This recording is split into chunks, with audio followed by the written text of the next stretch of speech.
Hello, my name's Lesley Kelly and I'm the author of the Health of Strangers series, which is a number of crime novels set in Edinburgh against the background of a pandemic.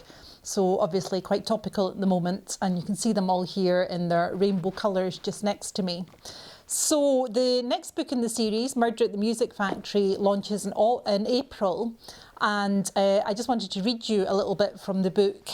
And the story behind the book, the heroes in it, the health enforcement team, are looking for a rogue secret agent who has been threatening to shoot one civil servant per day until his demands are met.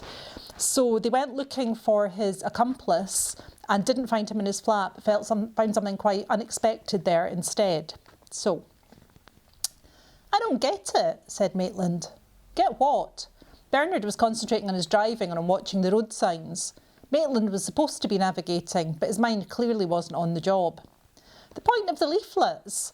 When the girl said Blair Taylor had a bad attitude to women and a cupboard full of stuff they didn't want his mum to see, I assumed he had a massive porn collection, didn't you?"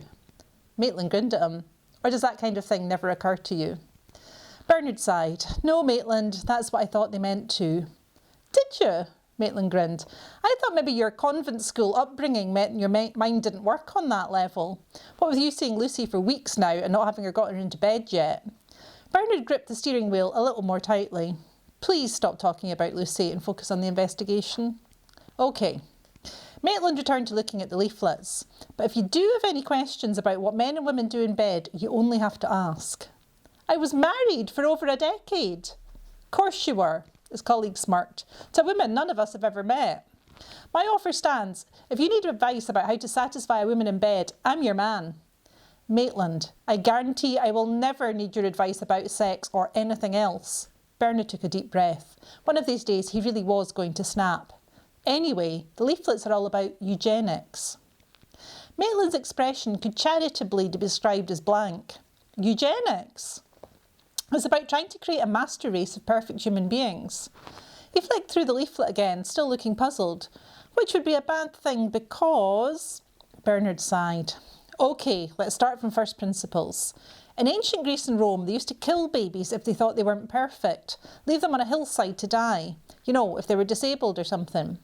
Then in modern times, that viewpoint developed into trying to discourage certain people from breeding. Some people don't need help not to breed, like you, Bernard." "Shut up, Maitland."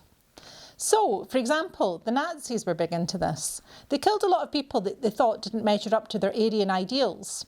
It wasn't just totalitarian states, though. Even in less repressive regimes, there's been some pretty horrible things done, like sterilising women if the doctors thought they were mentally ill.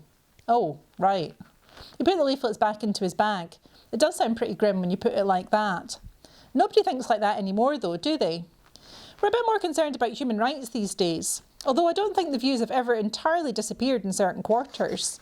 The far right's philosophy is pretty much underpinned by the superiority of the white race. So these guys are white supremacists? I don't think so. Bernard mulled this over as he changed lanes. I think it's a bit more nuanced than that. The people who wrote the leaflets have updated eugenics principles to take account of the virus. They think the virus is part of natural selection, that people most likely to die are the weak, and the people who remain will breed some kind of master race. Well, that's bollocks, isn't it? You're more likely to die of the virus if you're really fit. Yep, for once you're quite right, Maitland. It was one of the quirks of the virus that the flu affected people's immune systems by overstimulating it to the point where their body couldn't cope. Young people with healthy immune systems are most likely to die. The teenage eugenicists must have been quite willfully blind to miss that particular flaw in their argument.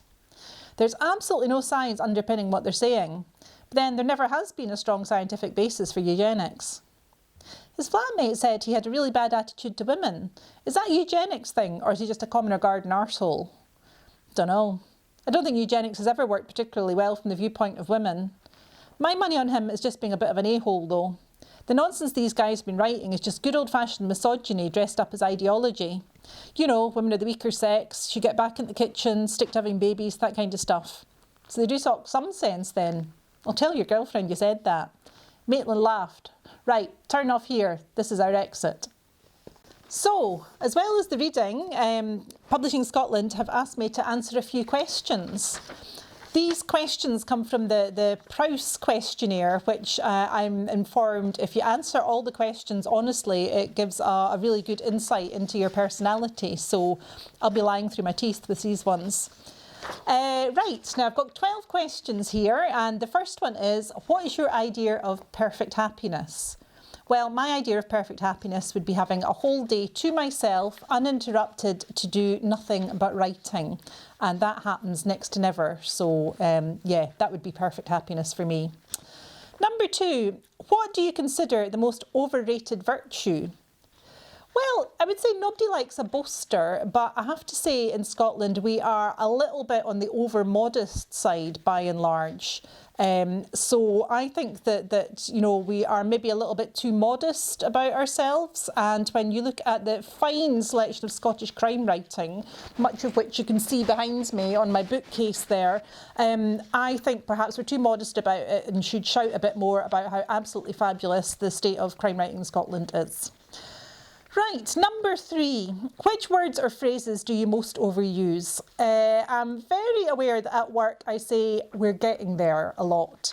It's the kind of meaningless platitude that fits into just about any situation.